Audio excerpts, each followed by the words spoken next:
And we are live. Good morning. Hello. Hey, how's it going? Welcome to a new episode of Menopause Enough Already. Yes, enough already. We are here to spread joy. Absolutely. We are joyful this morning. Yep, bringing the energy. Yes. Bringing the vibes. Fake it till you make it.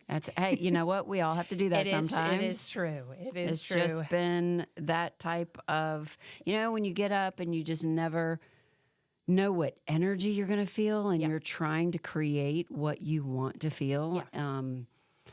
And sometimes you do have to fake it till you make it. And Yeah.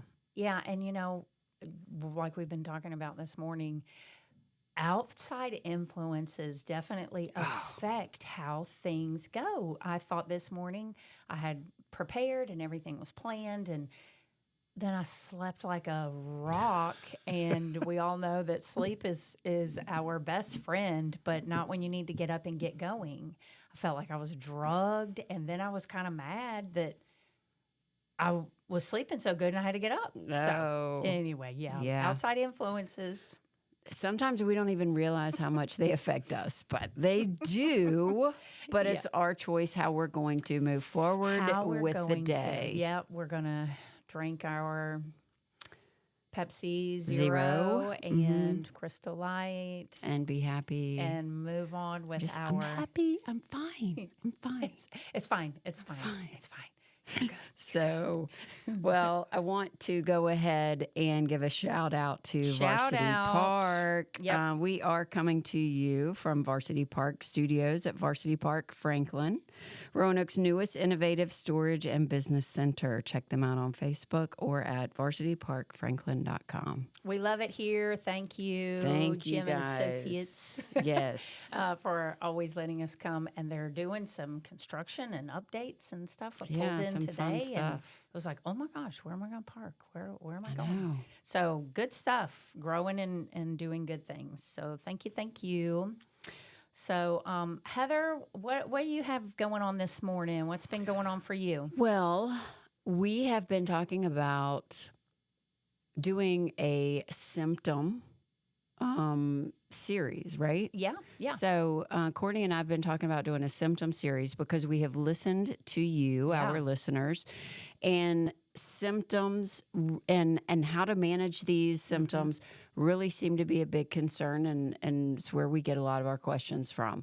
So we are doing a symptom series, and what that is going to consist of is each podcast, we're going to cover a couple symptoms. And when we say a couple, literally, we're going to do 2 symptoms, but we'll be covering just the main probably symptoms. the most common ones that women experience. I was going to say complain about. That's such it's a not the negative word. Complain. Yes, experience. Yes, that they report disrupting their life. Right. So, and symptoms like the same one can look different to each individual. We talk a lot about this is a detective self-monitoring, finding out what works for you, what you're experiencing, because it is individual. This journey is unique to you and each woman that is experiencing it. It doesn't look textbook same for everyone. No, it doesn't. So, and it could be, you're not only experiencing hot flashes, but different kinds of hot flashes in different ways. And then, different symptoms than someone else. So it is an unlimited amount of symptoms and series of symptoms that you could experience. So we're talking about the symptoms. We're going to talk about what they look like and might look like for different people. And then also some natural remedies to do for that. And then a movement. Yeah. What is something that your body would like? Yeah, because there are many things that we can do. We talk a lot about hormone replacement therapy. That's not the end all be all of all of it's it. It's not something you can just go get and then you're fine. Right. It doesn't work like that either. There are lots of things that we can do. There are lots of natural movement. Like we said, there are many things. Sleep. All of those things come into play to aid in the relief And it's relief from these symptoms Right. because it's a disruption. It's uncomfortable. It's frustrating, especially like we talked about the brain fog or the hot flashes and you're pouring with sweat and everyone else has a coat on, like all the things. So when we have been talking to you guys, that's what we get asked a lot is specifics. Okay, I have hot flashes. What do can I I do? do? What do I need to do? What specifics? It's not so much, I love the science. I'm a why person. What is happening? Why is that? Why am I having a hot flash? Why am I going through this? Some women are like, I don't really care about the why. I tell me what I need to do. Tell me exactly what I need to do. It's funny. It makes me think about like if someone has lost weight, how many people come up and go, okay, tell me what you're doing. Tell me exactly when are you eating? How much Right. are you working out? They want to know exactly what to do. Not the why. Why did you gain weight? Why did you lose weight? They just want to know how tell me the you did relief. it. Yeah, tell me what you're doing. And I've seen the same thing as far as like perimenopause and menopause. Tell me what to do. I'm experiencing this. Tell me what to do. Exactly. And so that's what we're doing. We're That going is to tell what- you some things yes. you can do. Exactly. Specifics. So today, part 1 of Yeah. the symptom series, we are going to discuss hot flashes Yep. and irregular periods. Yeah. I think it's funny. You don't really think about irregular periods as being a symptom. For me, it was just like, oh, that's just something that happened. Oh, that's weird. But it is a symptom. It is a symptom, but to me, it was just, oh, well, that's where I am in life. Like that, this is what is supposed to happen. Right. So I think that is like the one thing that women are familiar with, especially like going into perimenopause. Like Yeah. they know that is going to happen because we inevitably know that we stop our cycle. Right. So, all right, it's not just you're every 28 days and then you stop. Right. It's like there's a variation to that. But before we Yeah, get we- into irregular periods, let's start with symptom number 1, hot flash. So hot flashes is like, I want to say close to the number one symptom that women report.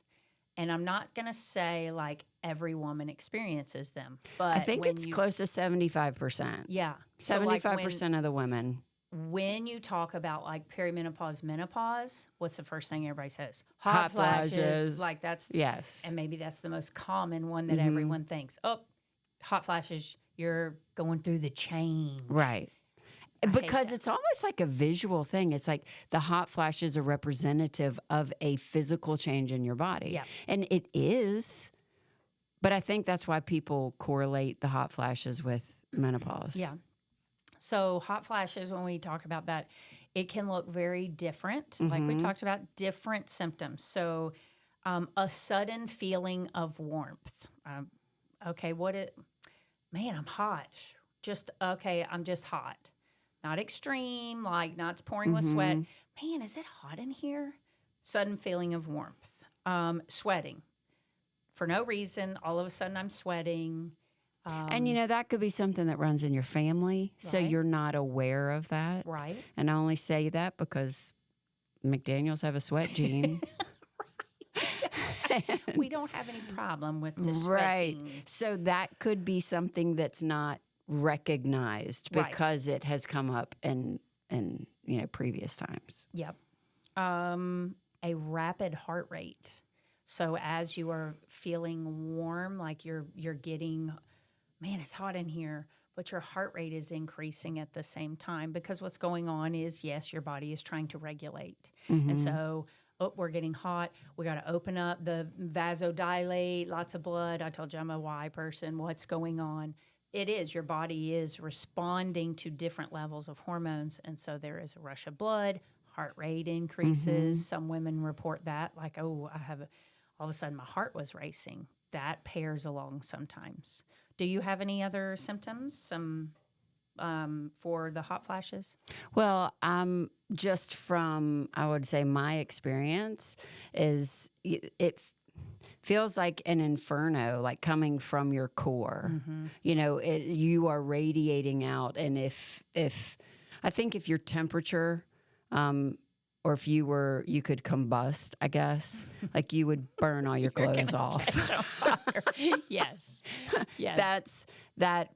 Is just my experience of a hot flash. And we know that we've talked about that before. But Courtney, I know I wrote down a couple supplements that helped with hot flashes. What supplements do you have? Okay, so can I touch on something real quick? Yeah.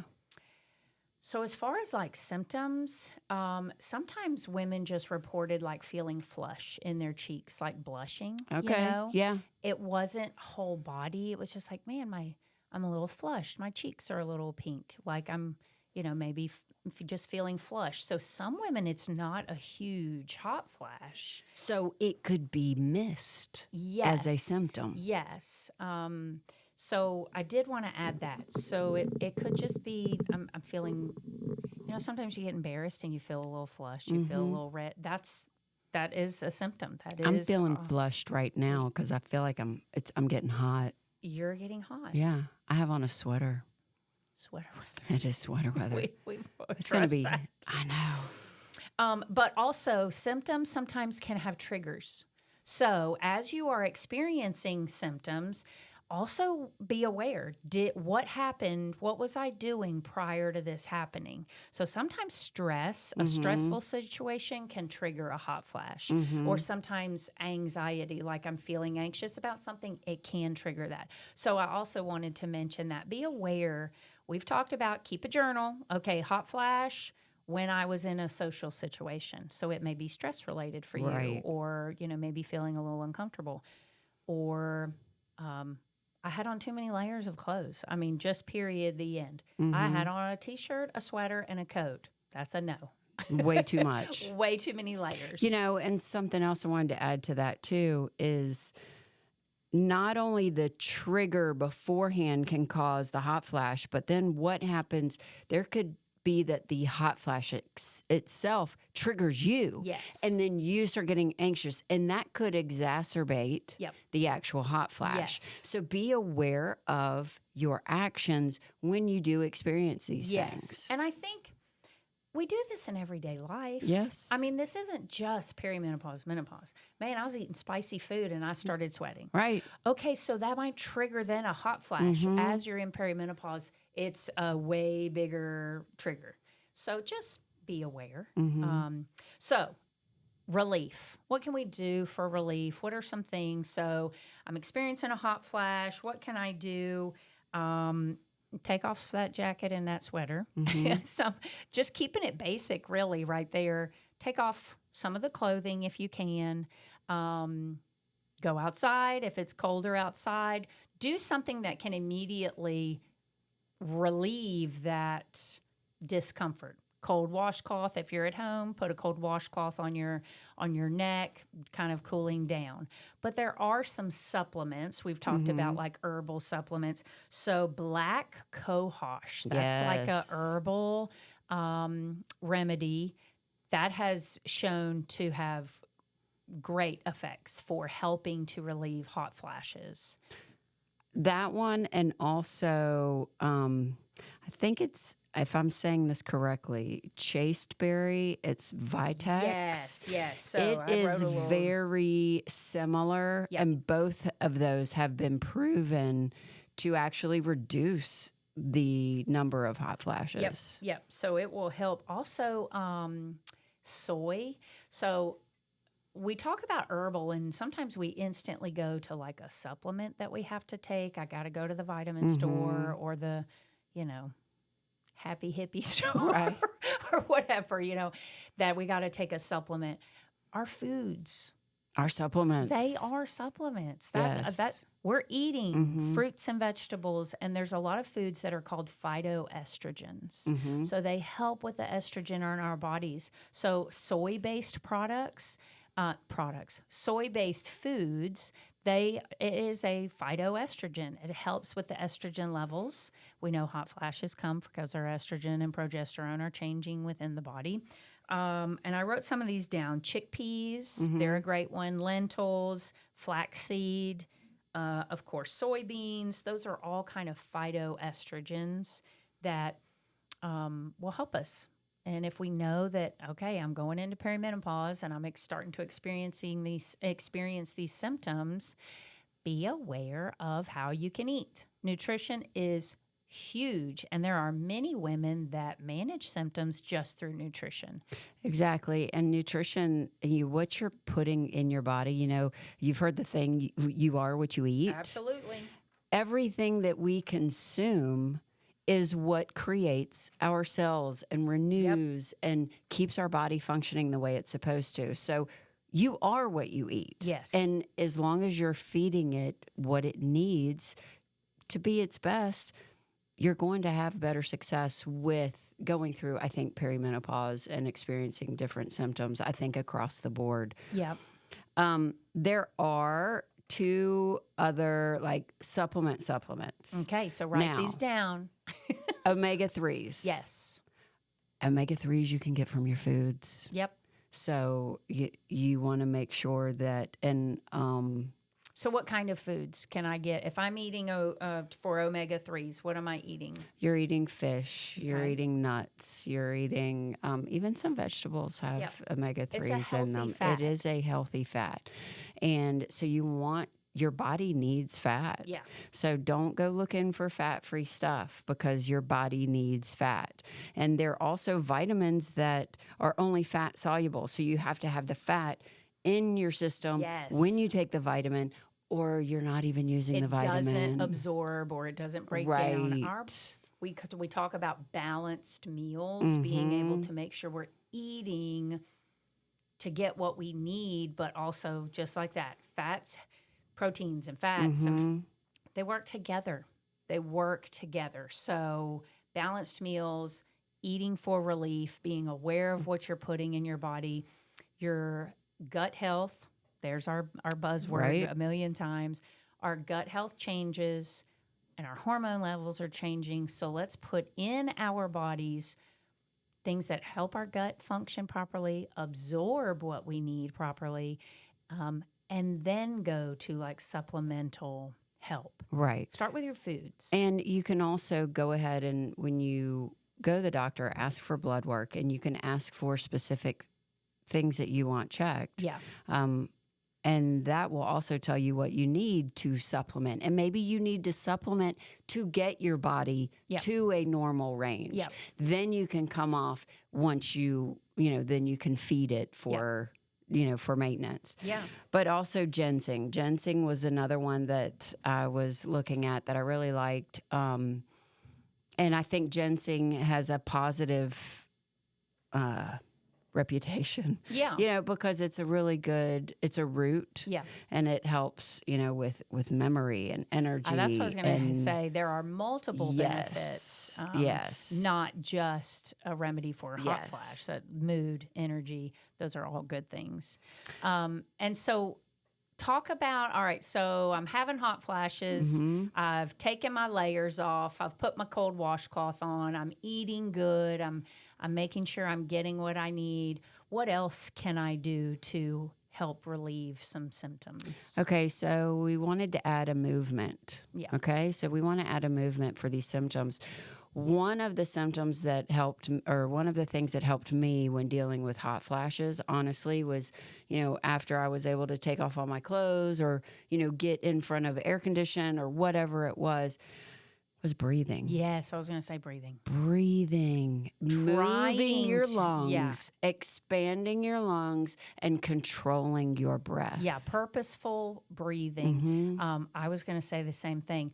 Trying to focus on calm. Yes. That's kind of where I put my brain. Okay, I'm going to breathe. I would close my eyes if I could.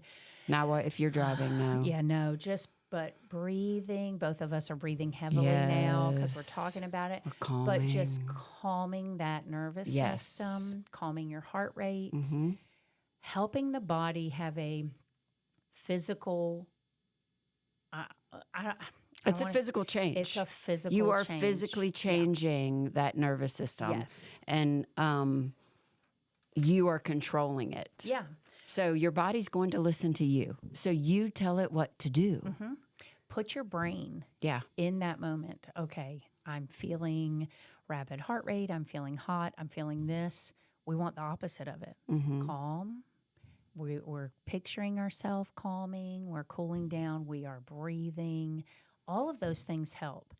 So like regular practice yoga, walking. Walking helps. I'm going to say just across the board for any symptom, walk. For stress relief, walk. For healthy exercise, walk. Walking is so beneficial, but it also, if your hot flashes come from stress, we're calming the stress, we're calming the cortisol, we're moving, we're physically getting those through our body, getting it out, moving it through. And we're not talking, like I said, no mall walking, power walking. No, just moving, movement, breathing, nature. Even if it's 10 minutes. Oh, yeah. We've talked about this before in previous podcasts where, sometimes just doing 10 minutes 3 times a day is going to be better off than doing an hour of power walking. Well, and some people, you don't have time for a big block. No. I've got 10 minutes, and that's doable. It's totally doable. So if someone goes, I don't have 45 minutes, 30 minutes, an hour. And so then immediately it becomes a stressor. I can't, I got to get up early now because I got to fit in this 30 minutes. No, take 10 minutes, go, and then come right back. And then, I got another 10 minutes. Walk after you eat. Eat a meal, take 10 minutes and walk around. Get outside if you can. And just movement. But I was going to also say regular exercise helps lower your core temperature. Your body functions efficiently, and your core temperature can decrease through regular exercise. So regular movement, if we're having hot flashes, I'm going to exercise regularly to keep everything functioning, well-oiled machine, but I'm going to lower that core temperature as well. So is there anything, before we go to the next one, is there anything that you would stay away from as far as foods go? So caffeine can be a trigger a lot of times because caffeine is a stimulant. And so we were just talking about it being a stimulant, but also like spicy foods a lot of times are reported as being a trigger almost. Those two for me stand out because it makes sense in my brain. Like stimulant, and hot. Increasing heart rate, increasing blood flow, hot.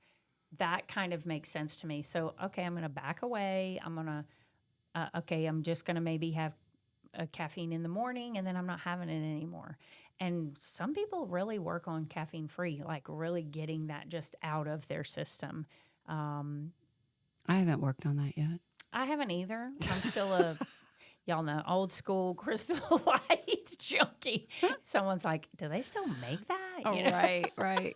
Yes. Unfortunately, I keep them in business. Yes.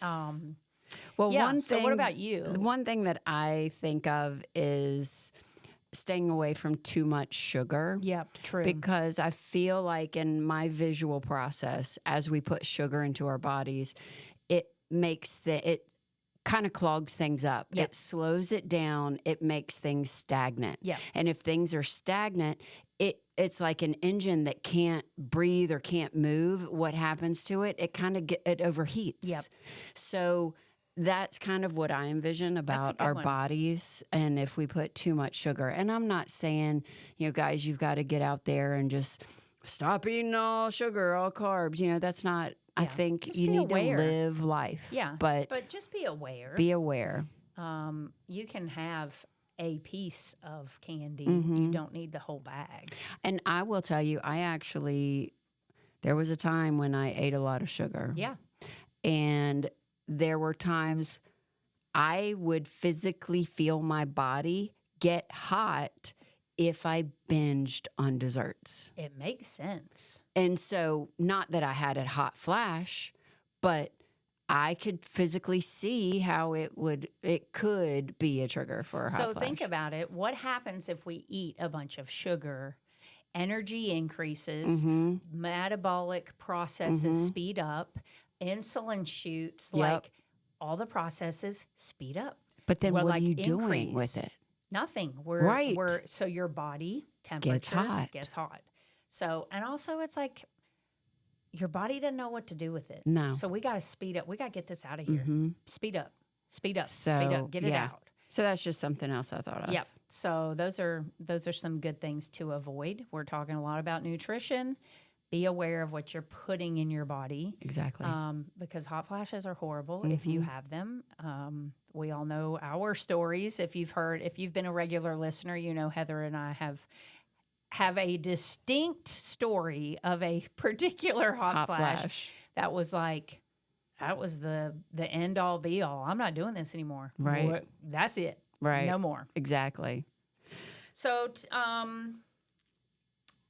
hot flashes, I think that we've talked about symptoms, what it could look like for you. We've talked about some natural relief, some nutritional relief, and we've talked about movement, things to avoid.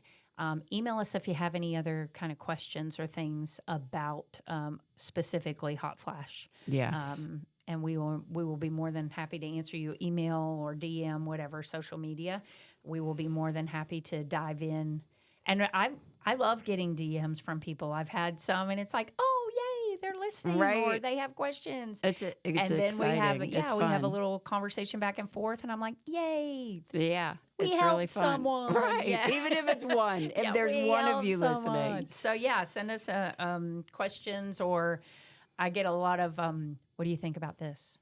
Or this happened, what do you think about this? And we just have a conversation. So I love it. So reach out. All right, what's up next? Okay, irregular periods. Okay, so I have to be honest. When this happened to me, I've said this before, perimenopause was not on my radar. Right. I was just like, that's weird, man, this is weird. Oh, well, I literally would think, I wonder what's going on. Like, so what exactly happened to you? Like, what was your experience with the irregular periods? TMI, I've always had heavy periods. Like since I started, I had pretty heavy periods. And they would be average, 5-7 days like that. I think that's average. Maybe it's not. So the length of my periods changed. Like they would be shorter. I was like, whoa, I like this. That's 3 days. Okay. Or the flow, like, wow, that's a lighter one. Or, oh my gosh, I didn't know this could get worse. You know, those things changed. Not even on my radar. We're moving into perimenopause. I'm just thinking. Oh, that was weird. Yeah, that's weird. So that was different. So disconnected. So disconnected. What about the days in between? Did you have them more frequently or less frequently? It did get to that. It would be like a shorter time between periods. It was like, I just had a period. And then it would be like a small, like just a couple of days. And then it would move on. And it was like, when it was getting to that was kind of towards the end where it was like, it's only been 2 weeks. Like, why am I here again? But then it would be like light. And then it would be like, I didn't even have one this month. So it was like shorter time periods between, then a long period between. And that's when I was starting to, it was clicking like, you're like, oh, okay, I'm in my 40s. I might not be able to have babies anymore. Oh. You know, like, darn. Shoot. But yeah, that was when that's how it was kind of towards the end, right before it was like the last hurrah. I never saw one again. Like, what was your experience with like your regular periods? Okay, so wait a minute, were you regular like during your life? Yes, like every 28 days. I was every 28 days. Okay, I mean to the day, every 28 days. Heavy. Yeah, mine were like 7 to 10 days. Okay, long. And I would have these friends that were like, "What? Mine is like a couple drops for 3 days, and I'm done." I was like, "Who are you?" Yeah. But yeah, a lot. And so when I hit 50, they were just starting to change. So they never got lighter. But then it went to every other week I was having one. And so I did, that just happened to coincide with one of my annual appointments with my GYN. And he just said, yeah, you're probably going through the change. I'll just give you some progesterone. Like no tests, no blood work. I'll just give you this. Just based And on I like was, averages. yes. Here you go. He goes, well, you're 50, you're about there. And it was just like, they're just going to throw medicine at me, not checking even anything. say, yeah. Nothing. Right. Nothing. Right. And I was just, so honestly, I didn't even take it. I didn't get it filled. I Yeah. didn't do that because I was just like, I don't even know. You don't even know. I wasn't going to just say, oh, he told me to take it. So anyway, so after that, then after like, it was about a month and a half of the every other week. And then it started spreading out to 6 weeks, 2 months. And then I mean, within, by I think May, from that January to May, like, and then it was done. Done. So you were 50 and I was like mid 40s when that started happening, but then I was totally done at 47 on the early end. You know, That is early. Because average is 51. right. So I was Like on to the actually early have side. that one day Yes. of it's been a year. Yeah. Yeah. So, I mean, even with us being sisters, the experience was different. experiences. Yeah. So, your irregular period could be something that you've always lived with. So it's not something that's really Right. noticeable during this time. Right. And that, again, could be because you have something else going on Right. in your body. Yeah, I think just if you're in your 40s and you're starting to have irregular periods, it's not a bad thing to, No. in your annual checkup, hey, can we check my blood work? I'm starting to have some irregular periods. Right. Get yourself a baseline. At least you will know where you are Exactly. moving forward. And you might be in the normal range, but maybe a little low. So your body is still starting to show symptoms of different things. But irregular periods is one of the top symptoms. But because we have periods every month as women, it gets dismissed a lot.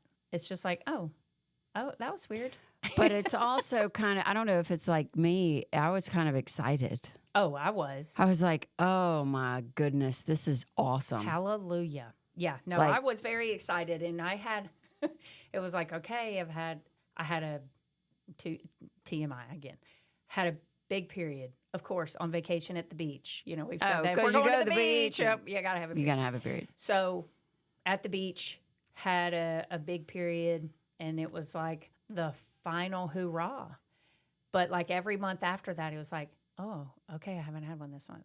I haven't had one. And then when you're getting to like the 6 month mark, I hope I 7 month, don't it's have like, one. I hope I don't have another one. Right. I want this done. Like, move forward. So, Right. yeah, it was like, yes, yay. So let me ask you, is there anything that you would do to change that? And I say change that, because there are some other things that go along with the period itself, whether it's the cramping, discomfort, headaches, stuff like that, that actually we get because of the hormone changes in our bodies anyway. And so then to put the irregularity on top of that, is there something that you would take to try and help supplement? So I'll give you a little tidbit about me real quick. I didn't have like symptoms when I was having my period. Or what about PMS? Any of that? Bloating? Maybe I was just oblivious. Like as I got older, I think my PMS got worse. But as like a teenager, 20s, 30s, I didn't have cramps, headaches, feel bad. Like, oh, yep, it's about time I should be starting. Oh, yep, okay, starting. I didn't have a lot of food cravings. I didn't experience a lot of stuff like that. You didn't gain like the 5 to 7 pounds? Not really. And like going, oh, I just want to eat sugar all day? I don't remember like being like that. Maybe I'm that disconnected and just didn't realize it. But I always thought to myself, like I would have friends and they're like in the bed and feeling horrible and all this. And I didn't experience any of that. I didn't deal with any of that.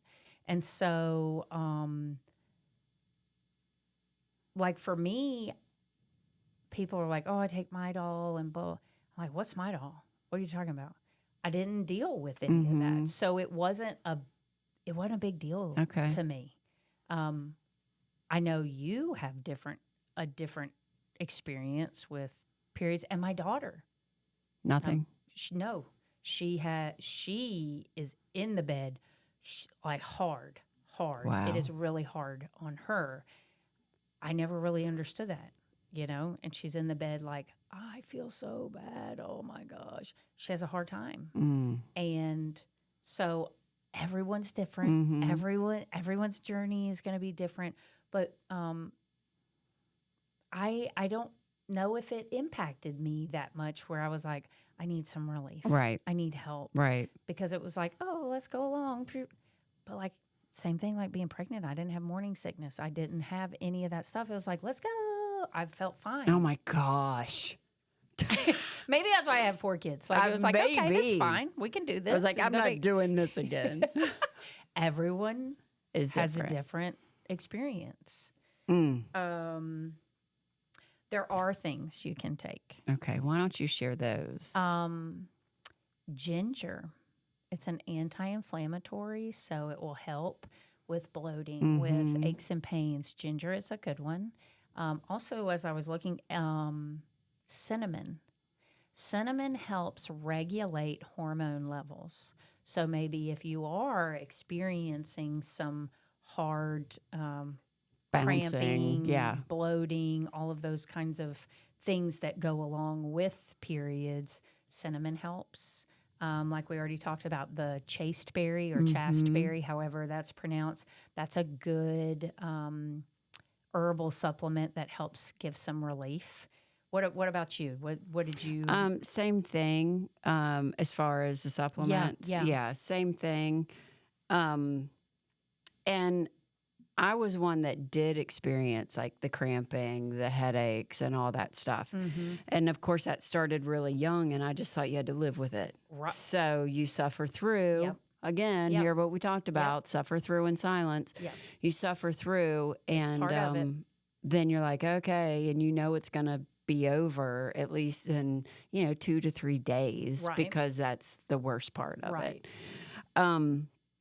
So I did find that, like, honestly, stuff like Midol did help. It has a little caffeine, helps with the headaches. It has a little, I think it's acetaminophen, and some Tylenol kind of stuff. So just as a little pain reliever. But I will say, as far as the irregular periods themselves, if you are looking to keep them regular, go back to your foods, the phytoestrogens, because that's going to help balance the hormones, and it's going to give you a little more, I'd say, balance through that time. Here we are talking again about nutrition. Exactly. That is, I feel strongly God gave us what we need here on this earth. And so we go, oh, phytoestrogens for a reason. Right. Like omega-3s for a reason. All our foods have our vitamins, have our minerals, have all of the things that we need in our bodies. So if our bodies aren't functioning properly, go back to what you're eating. Right. So the phytoestrogens. And there are things that you can eat that will help with the bloating, keeping your gut health good. Limited sugar, limited processed foods. Your body doesn't know what to do with it. Right. So it's kind of like you said, putting sugar in a car engine. What in the world? Now, I will say that Dr. Mary Claire, she actually talks about, I think it's her. I've listened to so many doctors talking about things that we should do. Anyway, no, it's not. It's another one. Anyway, information. The information is when you are experiencing the, oh my goodness, my brain just stopped. Symptoms, again. Bloating. But when the PMS symptoms, kind of listen to your body. Right. Because it is, your body tells you what it needs. And if you are craving carbs, eat some good carbs, your sweet potatoes, your brown rice, and just nutrient dense where you're feeding your body. Yeah. And really listen to your body. And then as far as movement goes, stay calm. Yeah. Yes. Calming moves. So if you still want to exercise, I'm sorry, but PMS or the week of your period, you don't need to go doing some max out power lift. No. That is not the time you do it because your body is not fully charged. Nope. It is shedding out all the old, Yep. getting rid of what it doesn't need, and it's honestly a cleansing. Yeah. And so you really need to focus on yoga, Yep. Tai Chi, Yep. soft movements. Walking. Walking. We're going to say walking for everything. If there's a movement, walk. Walk. If When you're in doubt, walk. walk. Yeah. It makes me think like, okay, I love my body, love myself, care for myself. So if you're showing care and love to someone, are you going to be hard and rigid and strict and Right. press? No, you're going to be soft and kind and caring. Like, do the same thing for yourself. Like Exactly. you said, like the yoga or Pilates, like really just movement. We don't need a HIIT class. We don't need a spin class. We don't need... And don't even do the hot yoga. I think Right. that would push it over. Yeah. I just flow. Breath. Like Yep. a breath work, Yep. flow, something like that, just to keep your body moving but soft. Yeah. And, again, if you are seeing irregularity on a regular basis, does that make sense? Like, we're no longer every 28 days in my normal cycle. I'm seeing irregularity normally. Go get your levels checked. Talk to your doctor because that's a clear indication that hormone levels are changing. Right. And get your baseline. Yep. Get your baseline so you know where you are. Exactly. Because the whole purpose of Menopause Enough already, we know this transition is coming. We want to make it seamless. We want to not have it interrupt our life, not be such a change that we're stuck wondering, what in the world, how am I going to do this? I feel terrible. We just want a seamless transition. We want health to stay. We want quality of life to stay, cognitive function to stay, all of those things. And just bring the awareness Yeah. to everyone so that you know what to expect. Yep. You can be looking for it so it's not some surprise or it's not just overlooked or dismissed as, oh, that was weird. But, oh, okay, now I know what I can do with it. Yeah, for sure. And again, reach out to us through Instagram or Facebook, menough@gmail. Let us know any of the conversations, or this is what I'm experiencing. What do you think? Or if you want to share your story, let us know. Let us know. I recently had a woman reach out to me, and she said, hey, I went to my doctor. I went to the hormone specialist. This is what they said. This is this. What do you think? I said, that sounds exactly right. Like this and this, you're on the front end of it. Like you're just starting, but I'm so excited for this lady, this friend, because she's on the front end of it. She's low, but not gone. She's feeling a little different, but not totally out of whack. And she's taken a very proactive approach. And, then doing this and being proactive with the change as it comes, it's not like where I feel like I ignored, put my head in the sand. This is going to go away. I'm going to feel better. And then once I realized that it was not going to go away, there felt like it was a cliff to climb. Yep. I have no idea. Where do I go? Where do I go? Who do I talk to? And then it's just going to be a struggle to climb this cliff to get to the other side. Yeah. Yep. So that is what we're here for. Yep. To prevent it so that it's a nice stroll. Yep. Maybe you have a couple hills to get over. Yeah. But it's not a cliff to climb. And I feel like The guy on the Price is Right game, the little yodeler going up the cliff, and he's going to fall off the other side. Yeah. Yeah. Don't be the yodeler. Nope. Be proactive. You know it's coming. You might be in it. Take a self-inventory. Take some self-reflection. I like what Heather said. Listen to your body. I am one that push through, soldier on. We're fine. Move. Let's go. That's me too. And that's why I'm sitting here listening when we were talking about the irregular periods. Was I so disconnected that I just I had symptoms and missed it?